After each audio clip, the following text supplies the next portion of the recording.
আসসালামু আলাইকুম, welcome back brand new ভিডিওতে আপনাদেরকে স্বাগতম। আশা করছি আপনারা ভালো এবং সুস্থ আছেন। সুখবর, দুবাই ভিসা চালু। 1 তারিখের থেকে দুবাই ভিসা চালু হয়ে গেছে, হয়ে যাবে এরকম আপনারা হোয়াটসঅ্যাপ করেছেন, কমেন্ট করেছেন।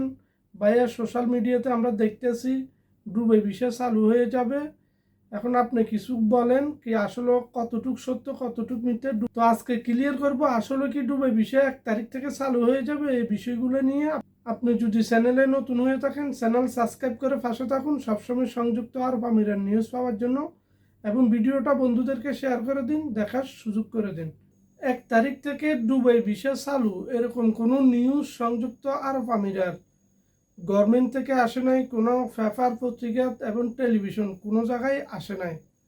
এখন আমার যে ভাইয়েরা বলতেছে 1 তারিখের তুন ভিসা চালু হয়ে যাবে, তারা ভালো জানে কিভাবে বলে। তবে এখন পর্যন্ত কেউ গ্যারান্টি দিয়ে বলতে পারবে না যে সংযুক্ত আরব আমিরাত গভর্নমেন্ট থেকে ডিক্লেয়ার এসেছে বা ভিসা চালু হবে এরকম কোনো নিউজ এসেছে।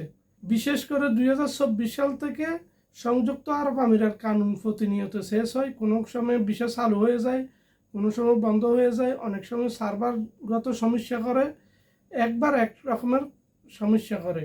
যদি ভিসা চালু হয় যে দিন হবে ও দিনও বলতে পারবে, অগ্রিম যে বলতেছে এগুলো আসলে ফাও কথা, এগুলা কান দিয়ে লাভ নাই। চালু হওয়ার আগ পর্যন্ত আপনারা কারো সাথে টাকা পয়সা দিয়ে লেনদেন করবেন না। যদি চালু হয়ে গেছে গ্যারান্টি হয়ে যান, যার মাধ্যমে আসতে চান তার সাথে কথাবার্তা বলে যদি লেনদেন করতে চান করবেন। এখন অগ্রিম করবেন না, কারণ এসব খবরের কোনো ভিত্তি নেই, কোনো গ্যারান্টি নেই। হর দিয়ে আপনার টাকাগুলো ফেঁসে যাবে, আজকে না কালকে এভাবে ঘুরতে থাকবে। যদি চালু হয়ে যায় ইনশাল্লাহ আমার চ্যানেলে আপডেট পেয়ে যাবেন। তো আশা করি আপনাদেরকে বুঝাতে পেরেছি। যদি ভিডিও ভালো লাগে চ্যানেল সাবস্ক্রাইব করে রাখুন পরবর্তী আপডেট পাওয়ার জন্য। সবাই ভালো থাকবেন, সবার জন্য দোয়া রইল। আল্লাহ হাফেজ।